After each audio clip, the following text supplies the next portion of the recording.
3 साल तक उसने भागवत की पढ़ाई पढ़ी।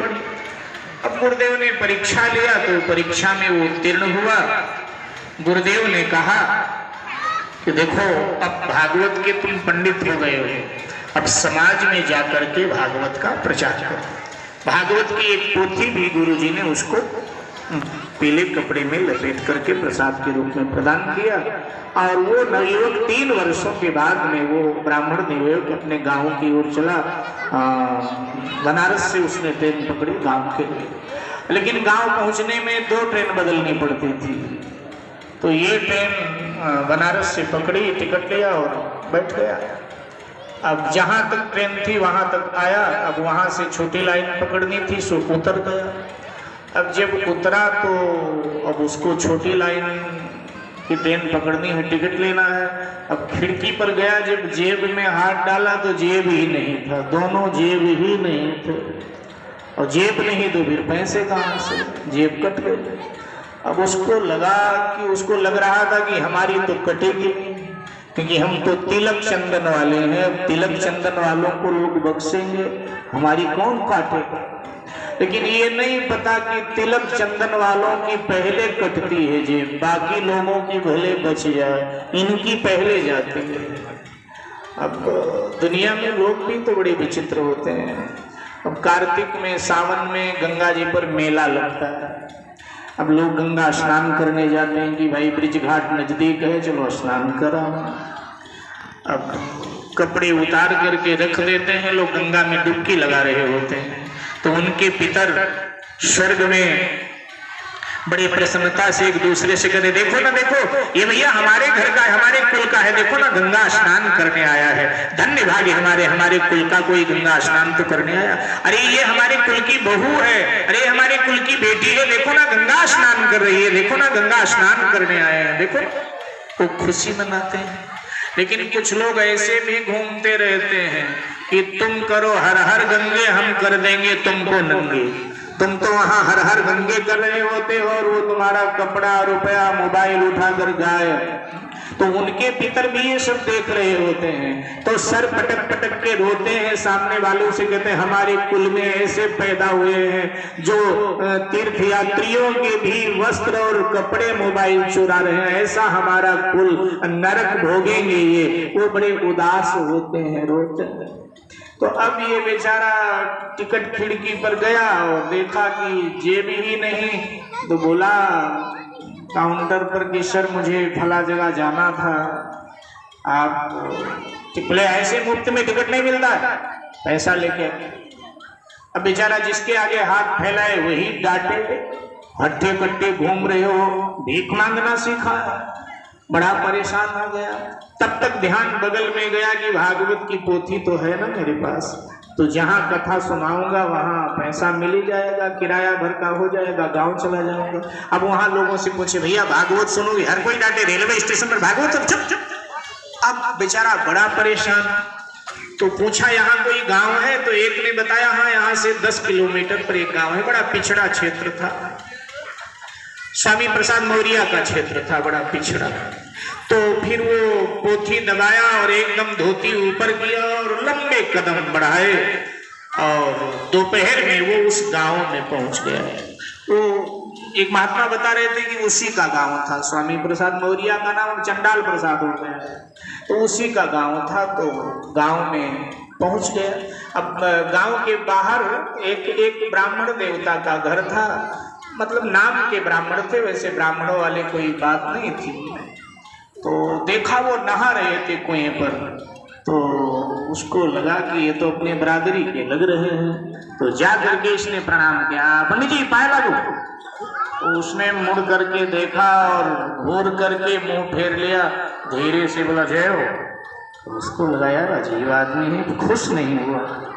अच्छा वैसे भी हमारे यहाँ कहावत कहा जाता है हमारे अवधि में कि ब्राह्मण कुत्ता हाथी ये जाति के ना ही साथी, ये जाति के दुश्मन होते हैं, जाति के साथी नहीं होते हैं। हमारे अवधि में ऐसे बोला। तो उसने कहा कि पंडित जी क्या है ना कि हम भी ब्राह्मण हैं तो उस गांव वाले ने कहा, ब्राह्मणों तो मुझे बेटी ब्याहनी है क्या जो बता रहे हो हम भी ब्राह्मण हैं, हमारे तरफ से तुम कोई भी हो, हमको क्या लेना देना।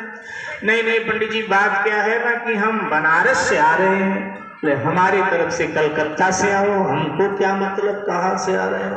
बोले पंडित जी कैसी बात करते हो, बात क्या है ना कि हमारी ट्रेन में जेब कट गई। जेब कट गई तो क्या हमने काट लिया है, वहां से यहाँ तक आ गए। लेकिन नहीं, आपको नहीं कह रहा हूँ, वो क्या है कि मैं भागवत का पंडित हूँ, अब बिना पैसे के तो टिकट मिलता नहीं, कहीं हमारी कथा रखवाए दो गांव में, अपने पैसे मिल जाएंगे तो फिर हम चले जाएंगे गाँव।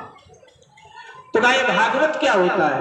बोले अरे कैसे ब्राह्मणों भागवत नहीं जानते हो, भागवत कथा होती है। बोले सत्यनारायण कथा हम लोग जानते हैं, भागवत भागवत नहीं जानते, क्या होता है भागवत, कैसी होती है। तो दिखाया बगल में, कितना मोटा ग्रंथ होता है। बोले हाँ।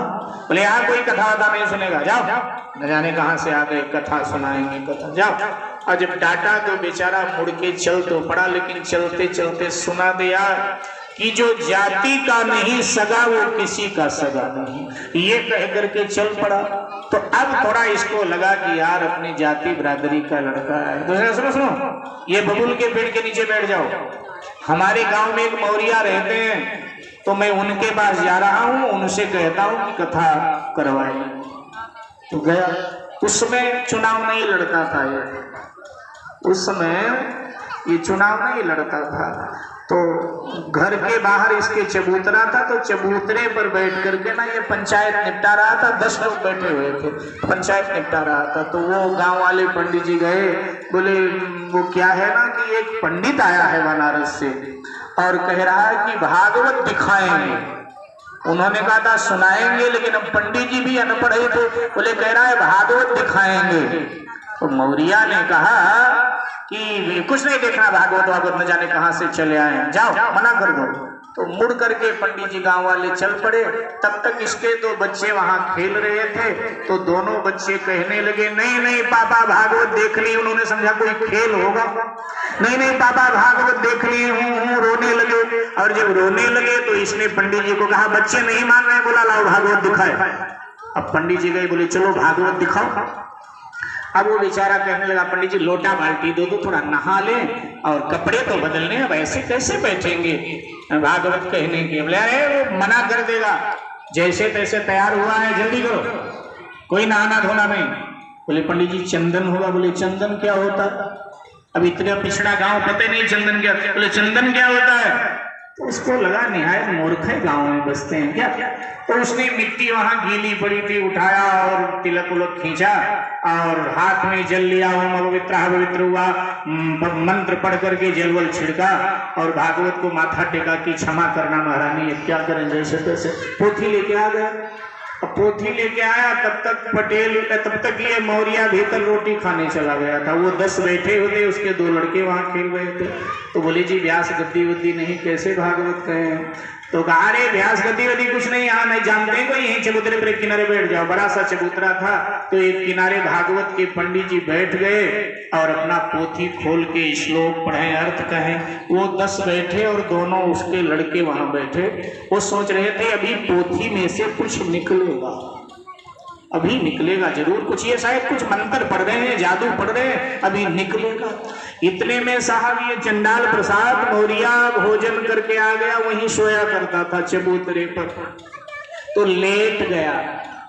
अब लेट गया और थोड़ी देर में इसकी आंख लग गई। मूर्ख आदमी घर घर नाक बजाए और करवट बदला तो एकदम पंडित जी के जंघे पर इसने अपना सर रख दिया।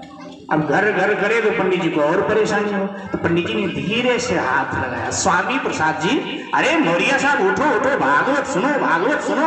अब जैसे कहा भागवत सुनो, तो सोते में कोई जगावे तो लगता है कि सबसे बड़ा दुश्मन यही। तो ये मूर्ख उठा और खींच कर एक तमाचा दिया पंडित जी के गाल पर, एक तमाचा कस के मारा। अब जैसे तमाचा मारा तो पंडित जी का ब्राह्मणत्व जग गया, सोया हुआ था ब्राह्मणत्व। अच्छा ब्राह्मणत्व जब तक सोया रहे तभी तक ठीक है औरों के लिए, जब ब्राह्मणत्व जगता है तो ब्राह्मण परशुराम बनता है। तो ब्राह्मणत्व जग गया, और जैसे ब्राह्मणत्व जगा तो पंडित जी को लगा थप्पड़ थोड़ा खाऊंगा। पंडित जी ने झट भागवत की पोथी को बांधा और एकदम उठकर खड़े हुए। उसने एक जमाया था और चंडाल प्रसाद के गाल पर इधर भी दे धड़ाम, इधर भी दे धड़ाम। अब लगा थप्पड़ बरसाने। नवयुवक था वो ब्राह्मण, नवयुवक लगा थप्पड़ धड़काने। दोनों का गुत्थम गुत्ती होने लगा, कुश्ती होने लगी दोनों की। और अब तो उठा करके पटक दिया और पंडित जी छाती पर चढ़ बैठे। इतना तमाचा मारा, खून की उल्टी होने लगी। इतने में भी जब पंडित जी का मन तृप्त नहीं हुआ तो उठाया उसको पकड़ करके।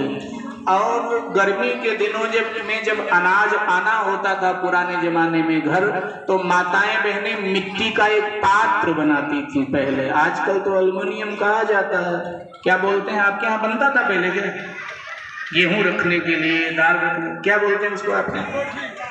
हाँ, कोठी। कोठी, कोठी। अच्छा, हाँ, अलग अलग भाषा में उसको अलग अलग नाम से जाना जाता है। तो अब मौर्या की पत्नी ने वो मिट्टी का बनाया था बड़ा सा पात्र कि भाई ये फसल आने वाली है। पंडित जी ने उठा करके इसको उसी में फेंक दिया। ऊपर से खुद कूद पड़े और वहां धुनाई करने लगे। अब भैया मौर्या की पत्नी और बहन निकली और कहा, भागवत महारानी जो पूजा कहो चढ़ाए दे, हमारा सुहाग हमको बकस दो। पंडित जी समझ गए पूरा गांव, पूरा परिवार मूर्ख है।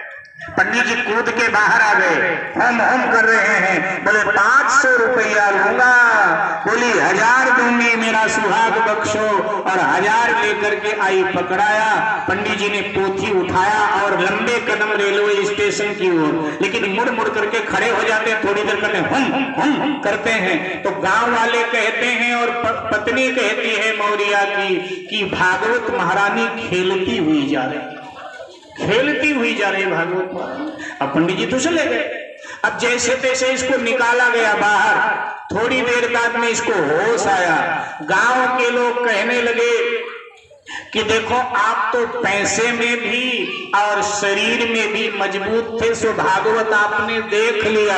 हमारे बस का कहाँ भागवत है, हम कहाँ भागवत करवाने वाले लोग। आपके कारण सारे गांव को भागवत का लाभ मिल गया और सब ताली बजाए, बोले भागवत हो गई, भागवत हो गई। भागवत करवाने में भैया बड़ा मुश्किल है। जो धन से मजबूत हो, शरीर से मजबूत हो, वही भागवत करवा सकता है। अब आप कहोगे ये आपको कहां से पता चला? तो अभी हाल फिलहाल में उसके गांव का एक आदमी मिला, तो उसने बताया कि महाराज ये तो जन्म का मूर्ख है, ऐसी घटना भी घटी थी एक बार इसकी जिंदगी में, ये तो मूर्ख आदमी है। और तुलसीदास जी महाराज कहते हैं, तुलसी क्रोध न कीजिए जो गंवार कह जाए। अब गंवार से पाला पड़ेगा तो सब यही सब होता है साहब। तो मैं कह रहा था बड़े भाव से, बड़े ध्यान से